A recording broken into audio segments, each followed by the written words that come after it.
that it doesn't. Oh, yours doesn't even have it. Okay. Cartridges just remain. You can hold it during class so they can look at it, explain how the things work with both the gauge and the speckling on the opposite side, hole patterns and all that good stuff. So that's what we've done.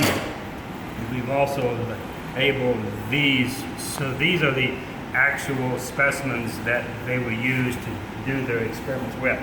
And we stuck A's on them. There's A's on both sides so they don't get confused with those.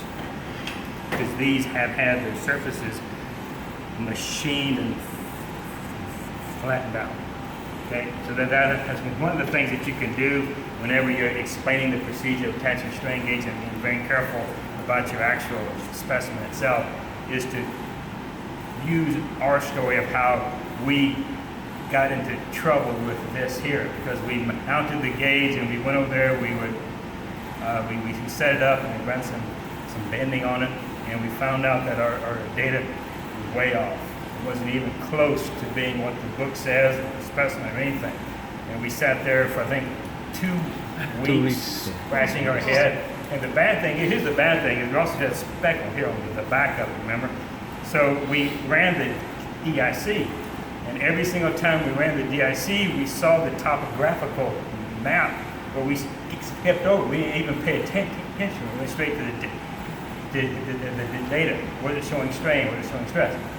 And sure, it was, but if we would have paid attention to the topographical data, we would have seen this, that horrible curvature. And when you look at the difference between these and this, if you put a straight edge up against it, you can actually see the A light. Maybe. So, as I was telling Wilson earlier, of course, if you have this here and you start to apply bend, the first thing it must do to bend is that edges will straighten out, so that a whole lot of the force is going to get in the beam flat, then it starts to bend. So of course, and plus with one of the gauge sitting transverse, it was recording that stretching of the material and all of it itself. So this is the demo you use as a talking point, or if you just want to use it as a fidget. By all means, go ahead and do that too. So the very first thing that you're going to be doing, and it's with every single strain gauge, is you want to look at the specimen. So have the students, their test specimen, have them look at it.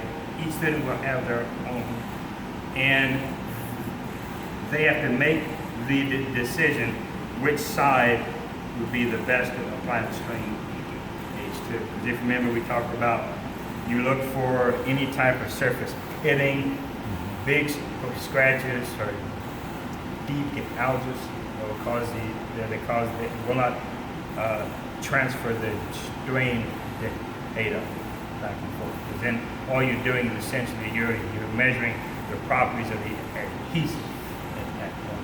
You're not measuring anything else. So you give it to them. The scope will be here as it was. They'll each look at it, decide which side that they want to have. And whenever they have that, you talk to them a little bit about the reason why they chose a particular side. The next step is to put in the layout lines. They'll have some of these here. The gauges are installed 2.5 inches from the top of the plate. And they're done on the side where there's no threads in the hole. That's one thing you got to be, because even though we tell the groups, they still would do it like this, and you have to do everything. All those pieces are asymmetric too. Yeah. But they still. Yeah. These holes are different. Yeah.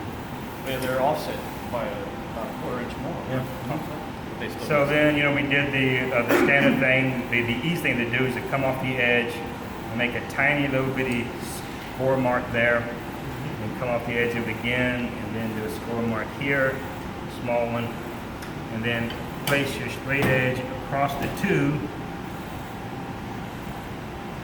and then draw a straight line across it.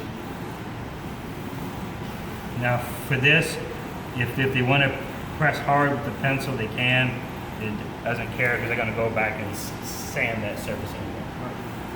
Then they will take, now each of these specimens are a little bit different, but they will in the process to go through, they'll measure what the width is, get that, divide it by 2, and then make their score marks accordingly. On the top and the bottom of it here, then do the exact same thing. Take your straight edge, put it between them, and put your mark. Okay? And then what that has is that it's established now the center of where their strain gauge will be located at. So you head through, verify what you're looking for, because it's very easy to get these lines skewed a little bit. So just go ahead and trust your eyes. So when you come in, you look at each of the students. If you see one of them that's a little bit off, you know, you give them a little bit of everything about it and tell them to do it over again. Make sure that's straight, because everything is crucial, especially when you're looking at Poisson's ratio for this one, right? So this guy isn't sitting exactly straight, and the one that's looking at the ending is not exactly perpendicular to it. Then there's issues in the data. So try your best to get them into the habit of making sure that those first lines are exactly precise. Because that's what they're going to be basing everything off of from that point.